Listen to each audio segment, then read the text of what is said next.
क्या कभी आपने ऐसी कंपनी के बारे में सुना है जो 3 रुपए की कंपनी हो और 15 रुपए डिविडेंड देती हो और ये हर साल देती हो? मतलब 3 रुपए की कंपनी 15 रुपए का डिविडेंड हर साल, क्या ये पॉसिबल है? तो स्टॉक मार्केट में एक ऐसा शेयर है जो 3 रुपए का है और 15 रुपए डिविडेंड हर साल देता है। और उसमें कितनी कैपेबिलिटी है मालूम है?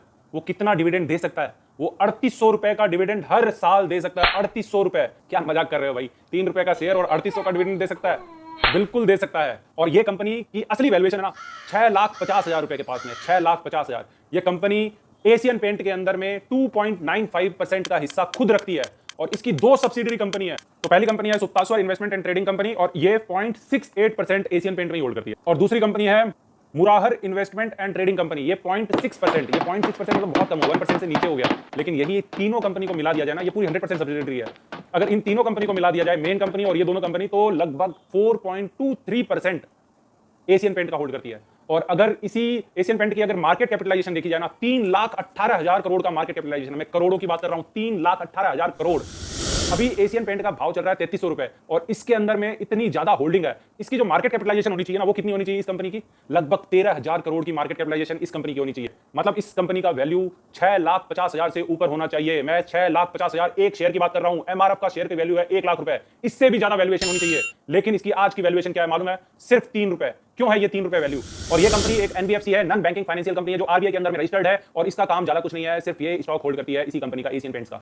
अब जान लेते हैं इस कंपनी की थोड़ी सी बेसिक्स की हिस्ट्री के बारे में। 1981 में ये कंपनी फॉर्म हुई थी और वकील फैमिली द्वारा फॉर्म की गई थी। अरविंद वकील इसके मेन प्रमोटर कह सकते हैं थे। और ये अरविंद वकील वही है जिन्होंने एशियन पेंट की शुरुआत की थी। अब एशियन पेंट की कैसे शुरुआत हुई? 1942 में इसकी शुरुआत हुई थी और 4 गुजराती फैमिली मिलकर, 4 गुजराती दोस्त मिलकर इसकी शुरुआत करते हैं और चारों के चारों जैन फैमिली से बिलोंग करते हैं। चंपकलाल चौकसी, चिम्मनलाल चौकसी, सूर्यकांत दानी और अरविंद वकील, ये चारों मिलकर इस कंपनी को मतलब एशियन पेंट की शुरुआत करते हैं 1942 में, जब क्विट इंडिया मूवमेंट स्टार्ट हुआ था और उस समय वर्ल्ड वार भी चल रहा था। उस समय ये कंपनी फॉर्म हुई और 1952 में 10 साल के अंदर में इस कंपनी का टर्नओवर 23 करोड़ था। 23 करोड़, जो कि उस समय के लिए बहुत ही ज्यादा था। 1967 में 1967 में एशियन पेंट एक चमकता सितारा बन गई, लीडिंग कंपनी बन गई इंडिया के अंदर में। और इनके जो एशियन पेंट में ज्यादातर जो कंपनी जो होल्ड कर रही है ना, वो इन्हीं के द्वारा फॉर्म की हुई कंपनी है, इन्हीं के प्रमोटर के द्वारा ट्रस्ट बनाए हुए हैं, वही ट्रस्ट ज्यादातर होल्ड कर रहे हैं। इंडिविजुअली बहुत कम परसेंटेज इनके पास शेयर पड़े हैं, लेकिन ये पूरे के पूरे ट्रस्ट मिलाकर लगभग 52% होल्ड करती है इस एशियन पेंट की कंपनी के अंदर में। और जिस कंपनी की मैं बात कर रहा हूं वो है इलसाइड इन्वेस्टमेंट लिमिटेड। ये वकील फैमिली द्वारा फॉर्म की हुई है 1981 में। कि जो शेयर की वैल्यू होनी चाहिए वो लगभग होनी चाहिए, एक शेयर की वैल्यू 6.5 लाख के आसपास होनी चाहिए आज के मार्केट कैपिटलाइजेशन के हिसाब से, एशियन पेंट के रेट के हिसाब से। लेकिन मिल कितनी रही है? 3 रुपए में ये कंपनी मिल रही है और इसके सिर्फ 2 लाख शेयर ही हैं पूरे मार्केट के अंदर में। उनमें से 75% होल्ड करती है यही वकील फैमिली और बाकी जो आपके 25% बचे वो पब्लिक के पास में है। पहले 80% होल्ड करती थी वकील फैमिली, लेकिन ये स्टेक डाउन कब करना पड़ा? जब सेबी का एक रूल आया जिसके अनुसार आप ज्यादा होल्ड नहीं कर सकते, 75 मैक्सिमम आप होल्ड कर सकते हैं, उसके नीचे आपको स्टेक लाना ही होगा। तो इस कंपनी को 5% स्टेक अपना बेचना पड़ा मार्केट के अंदर में और 5,000 के रुपए के भाव में इन्होंने बेचा था उस समय।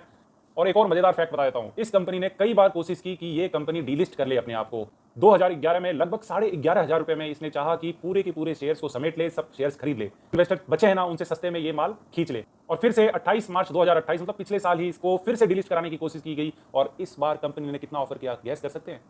1,61,000 रुपए एक शेयर का इन्होंने ऑफर दिया कि इतने में खरीदने के लिए हम रेडी हैं, इतने में हम खरीद सकते हैं, आइए जिनको देना है अपने शेयर दे दीजिए और कंपनी को हम डिलीट कराने की कोशिश करेंगे और डिलीट करवा लेंगे। लेकिन इनकी ये चाल सफल नहीं हुई क्योंकि उस समय इस कंपनी की वैल्यू 4.5 लाख रुपए थे।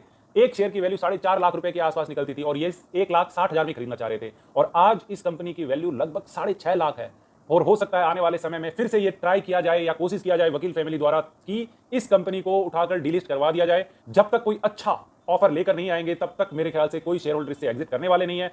अब जो इसके अंदर में इन्वेस्टर है ना, जो फंसे हुए हैं, उनके साथ क्या दुविधा है? अगर उनको पैसा चाहिए तो वो मिल नहीं सकता जब तक डिलीट नहीं होगी। और स्टॉक मार्केट के अंदर में इसका भाव सिर्फ 3 रुपए चल रहा है, तो ये वहां पे बेच नहीं सकते। लगभग 7 लाख का शेयर आप 3 रुपए में कैसे बेचेंगे? तो उनके पास एक अच्छा खासा गोल्ड होते हुए भी वो उस गोल्ड को बेच नहीं सकते और सिर्फ उसके देख सकते हैं, ये होप कर सकते हैं कि कभी इस गोल्ड की उनको सही कीमत मिलेगी। अगर उनको ना मिले तो उनके बच्चों को तो कम से कम मिल जाए। और ये वीडियो आप लोगों को कैसा लगा जरूर कमेंट बॉक्स में लिख कर बताइए।